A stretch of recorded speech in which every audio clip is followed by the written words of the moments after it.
নমস্কার বন্ধুরা, মুনমুনের পাঁচফোড়নে সকলকেই স্বাগত। আজ আমরা শিখে নেব প্রোটিনে ভরপুর একটি ভীষণই স্বাস্থ্যকর রেসিপি সয়া পালক, আর যেটা সকলের জন্যই কিন্তু ভীষণই উপকারী। আর এই পালং শাকটা কিন্তু আমি আমার কিচেন গার্ডেনের পালং ইউজ করছি, সুতরাং এটাতে কোনো রকম পেস্টিসাইডও নেই। সত্যি করে শরীরের জন্য ভীষণই ভালো। আর ভালো লাগলে ছোট্ট করে একটা লাইক দিয়ে দেবেন আর অনেক অনেক শেয়ার করে দেবেন আমার এই ভিডিওটিকে। প্রথমেই যেটা করতে হবে, পালং শাকটাকে খুব ভালো করে আমাদের জলে ধুয়ে নিতে হবে। আর জলে ধুয়ে নেওয়ার পরেই দেখুন আমি কি করছি, কড়াইয়ের মধ্যে 1 কাপের মতো জল দিয়ে দিলাম আর তাতে নিয়ে নিলাম অল্প লবণ। আর এদিকে আমি নিয়ে নিলাম 1/2 কাপ সয়া গ্র্যানুয়েলস, মানে যেটা হচ্ছে এটা আমি নিউট্রিলার ইউজ করছি। আর গরম জলটা আমি এর মধ্যে দিয়ে দিলাম। এখন এটা ঢাকা দিয়ে মিনিট 10 আমি রেখে দেব। আর এইদিকে আমি পালং শাকটাকে পরিষ্কার করে নেব। এখন একদম পালং শাকটাকে পাতলা পাতলা করে কেটে নেবেন।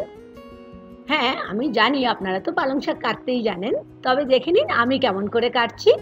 আর আমি এখানে যে সয়া গ্র্যানুয়েলসটা ব্যবহার করেছি না, আপনারা সয়া চাংসও ইউজ করতে পারেন, তবে সেটার ক্ষেত্রে কি করতে হবে আমি পরে বলে দিচ্ছি।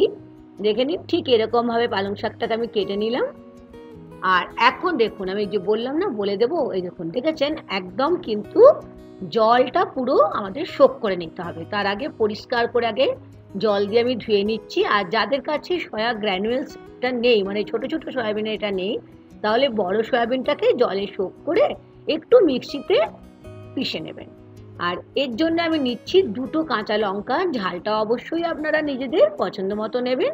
একটু স্লিট করে নিচ্ছি, তাহলে ঝালটা পালং শাকের মধ্যে যখন রান্না করব ঝালটা সুন্দর ভালোভাবে বের হয়ে যাবে। আর নিয়েছি এখানে 5 থেকে 6 কোয়া রসুন। রসুনটা পরিষ্কার করে দেখেছেন কেটে পরিষ্কার করে কেমনভাবে আমি এটা কিন্তু একটু যেমন আপনারা থেতেও করে নিতে পারেন, কিংবা দেখুন আমি কেমনভাবে ছুরি করে ছোট ছোট করে কেটে নিচ্ছি। ঠিক এরকমভাবে রসুনটাকে আমি নিয়ে নিলাম। তাহলে আমাদের তো সব কিছু রেডি হয়ে গেল। এরপর আমাদের ফাইনাল স্টেজে যেতে হবে, মানে গ্যাস ওভেনটা জ্বালিয়ে আমাদের রান্না শুরু করতে হবে।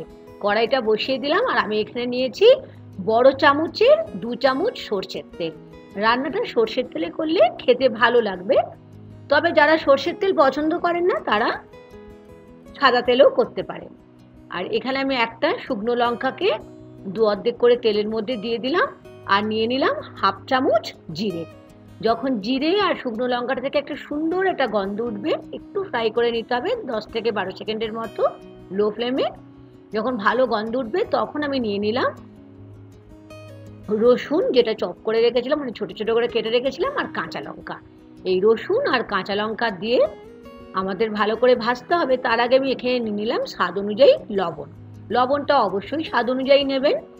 বেশ ভালো করে লবণ দিয়ে আমি এটাকে ভেজে নিলাম। আর এখন নিয়ে নিলাম বড় চামচের 1 থেকে 2 চামচ একদম ছোট ছোট করে কুচিয়ে নিয়েছিলাম পেঁয়াজ। সেই করে যদি আপনাদের মনে হয় পেঁয়াজটা দেবেন না, নাও দিতে পারেন, তবে পেঁয়াজটা দিলে কিন্তু টেস্টটা দ্বিগুণ হয়ে যাবে।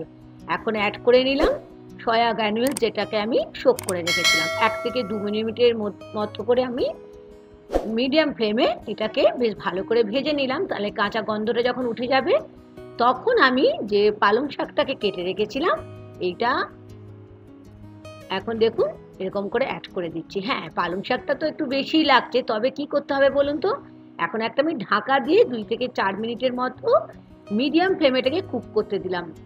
ফেরত এলাম 2 থেকে 4 মিনিট পর। দেখুন পালং শাকটা কিন্তু একদম নেমে গেছে, মানে পালং শাকের মধ্যে তো জল থাকে, আর সেই জলেই কিন্তু পালং শাকটা একদম কমে গেছে।